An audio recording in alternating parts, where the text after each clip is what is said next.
Hello everyone, my name is Brayden and welcome to this very special episode of Mickey Views News. Today, we're going to be talking about one thing and one thing only, Star Wars Galaxy's Edge, which opened Friday at the Disneyland Resort in Anaheim, California. Now with the land having been open to park guests with reservations for over 48 hours, and with 2 weeks of previews between cast members, media personalities, and invited guests, we're going to take a tour through the land, taking a look at everything happening, every experience, and most importantly, what people are saying about each of them so far. Taking a composite average of all the good and bad things people have said about their experiences in the land, we're starting to get a good consensus on what people are generally loving so far and what things not so much. So let's jump right in and get this out of the way. The most controversial thing in Star Wars Galaxy's Edge isn't the ride, it isn't that fence around the Millennium Falcon that caught a lot of people by surprise. No, the one thing that guests are the most polarized on opinion-wise by far has to be the blue and green milk being served at the milk stand in the land.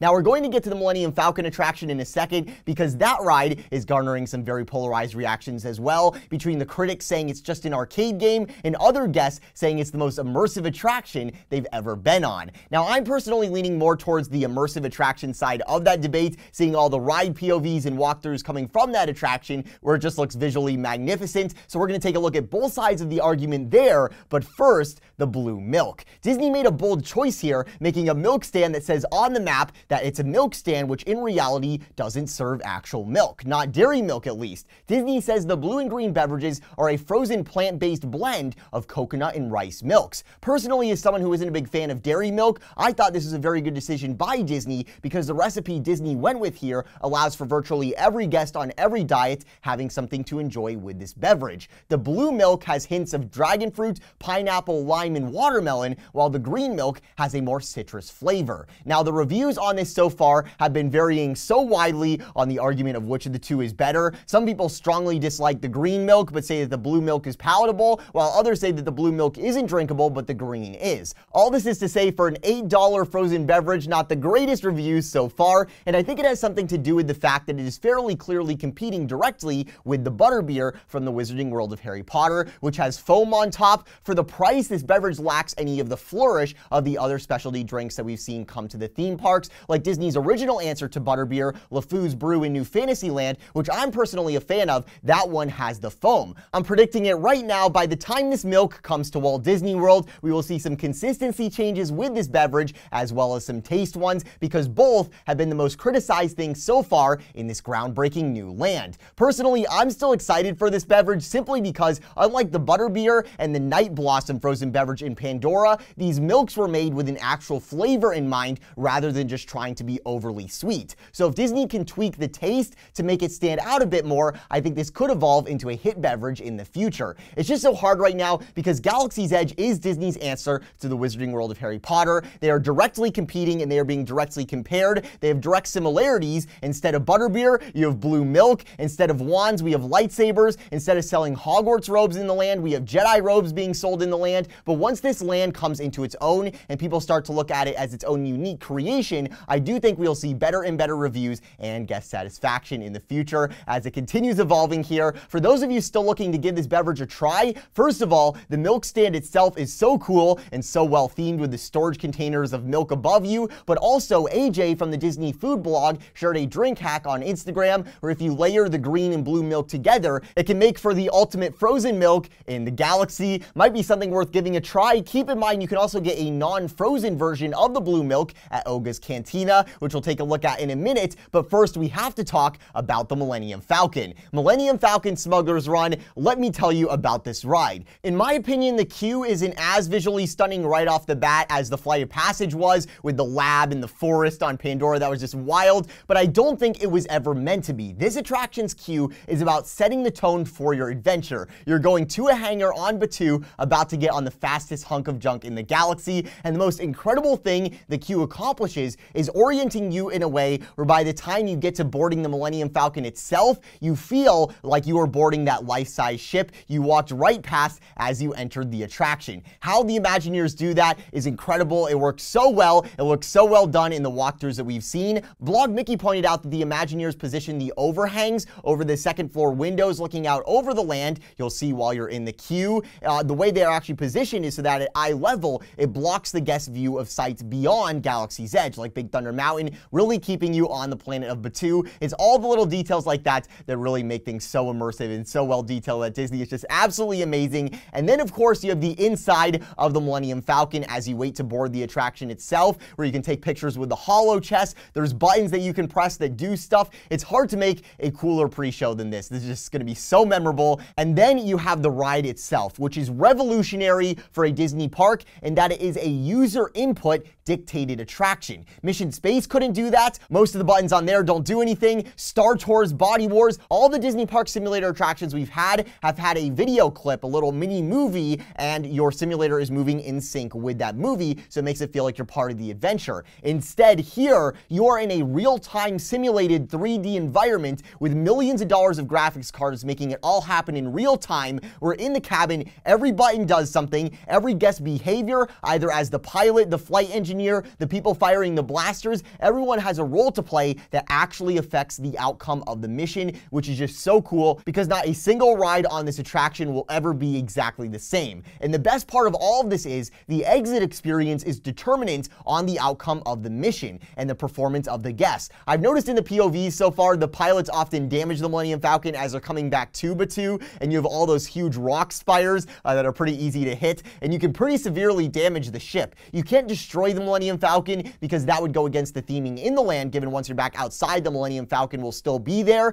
but you can damage it to the point where when you're walking out, there's steam coming out of the walls, calm chatter about all the damage. Hondo Ohnaka, who, by the way, is an incredible animatronic in the queue and is just so charismatic and such a good character for this attraction. I was really impressed by how he turned out on the ride itself. I think he's like a really great narrator for the attraction and everything. If you mess up your ship, he'll be concerned about the damage. Just all around, such a cool experience. The criticism for the ride comes from the fact that it isn't a simulator in the same way that, for example, Star Tours is with the Atlas simulator technology, where you have 6-axis hydraulic actuators, so when you're going down, it orients you so you're actually facing down, or when you're going up, you're literally pointing up, or like how on Mission Space, with the Mars mission, it actually does a centripetal acceleration to accurately simulate the G-forces of space travel. The Millennium Falcon doesn't have those physical effects on the guests, so people are saying it feels a lot like you're playing a video game, which I think leads to the general review so far, which has been that this is on the Star Tours level, because visually it is just so stunning and it has that user input quality that tops Star Tours for sure, but also lacks a lot of the large-scale physical movement that Star Tours does have, so there's pros and cons to each, putting them around the same level. And I think we all know the real headliner with this land is the Rise of the Resistance attraction that isn't open yet, and once that multi-level trackless ride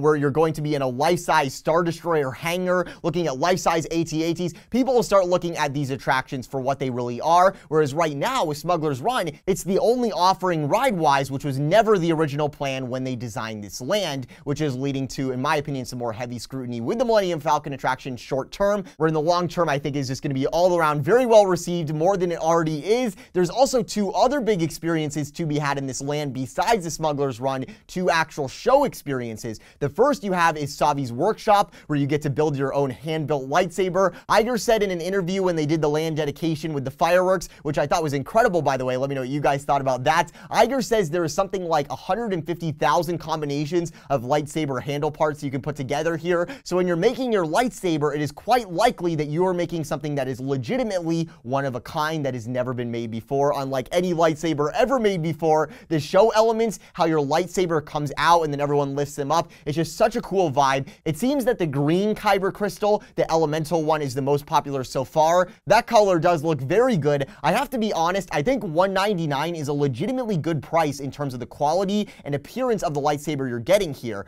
especially with the show that goes along with it. And I really think the lightsaber experience embodies Disney's whole idea with this land, which was for the guests to create their own Star Wars adventure. The way you build your lightsaber and how they do that show, I think really exemplifies the mission that Disney had with this land, and the end result looks so cool. Let me know what you guys think. And then we have the Droid Depot, which in my opinion is the most unique thing in Galaxy's Edge, because you can't compare this one to the Wizarding World. Disney went above and beyond here. You get to build your own one-of-a-kind droid, picking out all the parts you want from a conveyor belt, then literally building the droid by hand yourself. They've got the screwdriver and everything. Cast members there if you need any help. Then your droid comes alive. This is one of the most amazing things Disney's ever done. The droids can talk to each other. They react to things in the land, Kylo walking by, the First Order areas, different areas of the land. I don't know how the technology is even possible, how they do it. The droids are so cool. We're going to talk a little more about merchandise in the next video tomorrow. So right now, let's talk about the food and the entertainment in the land.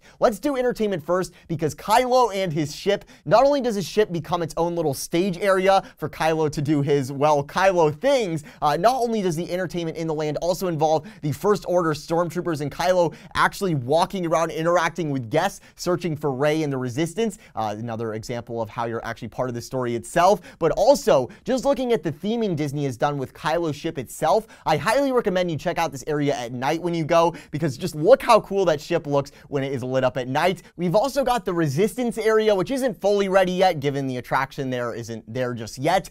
The area with the X-Wing looks great for some entertainment elements, given how that area is elevated. Of course, we also have the Rise of Resistance entrance, which is themed so that you have that Resistance turret, which is just so cool. So excited for that to open. Now let's talk about Oga's Cantina. Opening day, we knew there were going to be lines for the land, for the Millennium Falcon, but Oga's Cantina had such a line, Disney had to cap it a few times and wait for it to get shorter before letting more guests just line up for the offering itself. It was wild. But the best thing is, from what we've seen, it is actually worth the wait, because first off, you have DJ Rex. Rex lives, he has a new job, and not only is he an amazing animatronic, but he is also putting out some sick beats, some classic ones we know from the cantinas of old, but also some new tunes that get stuck in your head just as much. The bar is so well themed. I love how the bar is lit, so when you have the drinks on it, they just look so cool. Taking a look at the offerings inside, I noticed a lot of people online who opted for an adult beverage ended up going with the souvenir mug, the Endor souvenir mug, because that is the one you have to get in order to get the Yub Nub, which is $42 with the mug included. That's a lot for a mug with a drink inside, but definitely a mug you're going to be using at home. It just looks so well detailed. The detail on these mugs, it's like the actual Battle of Endor on the mug itself. There's also a Porg souvenir mug as well for another drink. They've got regular concoctions as well, like the Hyperdrive, which is with Powerade, the Jabba Juice, which has orange juice mixed with some other juices, the Carbon Freeze, which is another Powerade drink, and something we mentioned earlier, the Blue Bantha, which is the blue milk, but instead of it being frozen, it is in regular liquid form, and I wouldn't recommend that one in particular based off of what I've heard so far. The Cliff Dweller that comes in the Porg mug has gotten the best responses from people so far who went to the previews that we interviewed, as well as those who went opening day. We also interviewed, that one is a citrus flavored beverage with ginger ale in it that just sounds great and has gotten great reviews so far as the taste goes for one of the more regular beverages that is not one of the adult beverages. Also, the thing with these drinks is you aren't just getting them for the taste. You're in a cantina on another planet. The drinks are made with visuals in mind, and they look way out of this world, so bizarre in the best way possible. It really sets you on the planet of Batuu. There's also Oga's Obsession, which is this little peach tree dish with boba, lemonade, cotton candy, and freeze-dried fruit. It's been described as a Batuu Jello, might even be some Pop Rocks in there. It sounds wild. Last thing to keep in mind with Oga's Cantina, there are a few booths, but just know going in that you are going to most likely be standing. Since the bar is a standing bar, the tables around the bar are standing tables, and that's after a lot of standing in line just to get into the cantina. So go in expecting the standing and you'll have a great time. By the way, a little earlier I said besides the Millennium Falcon attraction, there are two other big experiences, building a lightsaber and building a droid. Also, I think Oga's Cantina is a pretty big experience as well. So there are other experiences here beyond the Millennium Falcon, and it isn't just the ones that you have to spend a lot of money on, you know, building a $200 lightsaber, building a $100 droid. You can also just grab a drink at the cantina and things like that, which are also really amazing experiences in and of themselves. A lot of people have said that Oga's Cantina is one of their favorite themed environments in the land. Just being inside there is just so immersive and just such a cool vibe. And speaking of great food and great vibes, over by the marketplace, Katsaka's Kettle has some exotic popcorn, which so far has gotten great reviews. The price is a little steep, $6 for a little bag of this stuff, but taste-wise, it has been getting very good reviews. I can't wait to try this. See, this is what Disney needs to do with the blue and green milk. Just get the taste a little better. That's all you need for something that is overpriced to just start selling out. Just make it a little better as far as the taste goes. Also, the theming with Katsaka's Kettle looks awesome too. Let me know what you guys think about that. Last up for food, we have Docking Bay 7 Food and Cargo, which has been getting better feedback than I had anticipated. Personally, when the original photos of the menu items came out, some of them didn't look too appetizing to me, probably by design, since again, you're on another planet. These were made with visuals in mind so they look like they're from other planets. But taste-wise, we've been hearing some great things. Even looks-wise, I think I was completely wrong. I mean, look at this macaroni and cheese. That looks awesome. The hummus they have that they serve only for lunch, that looks amazing. I would definitely want to try that. I think those are plant-based meatballs there in the middle, but the hummus itself been getting great reviews so far. Definitely something worth trying out when the land opens in Walt Disney World August 29th. I'll be definitely trying that one. The desserts here might be the highlight of the land food-wise, the culinary experience, because the Oi Oi Puff, I believe that's how you say it, it's a raspberry cream puff with passion fruit mousse inside. That has been getting the best reviews and feedback of anything you can buy food or drink-wise in this land. People love it. I think the reason the desserts are getting such good reactions here is because in the past, we've had things like Darth Vader cupcakes and desserts based on Star Wars served in the parks, but these desserts are now in Star Wars instead of about Star Wars, which is a million times cooler. These are actual desserts served in the world of Star Wars. With this puff, also the Batu Bon, which reminds me a lot of the hugely popular blueberry cheesecake in Pandora shape-wise. That pattern on the chocolate cake exterior is amazing. I have no idea how they did that. Inside, you've got white chocolate mousse and surprisingly coffee. Could be worth a try for sure. I just want to quickly point out something I've noticed that I'm not sure anyone's talked about yet that I just want to give Disney so much credit for. In the docking bay, you have the digital menus that you see at a lot of counter service restaurants these days, but they look like they're from a Star Wars movie. There's scanning lines that slowly move over the entire menu repeatedly, like it's sort of glitching out a little bit. You've also got the fonts that look amazing, the classic Star Wars flat graphics. The same can be said when you're about to get on the Millennium Falcon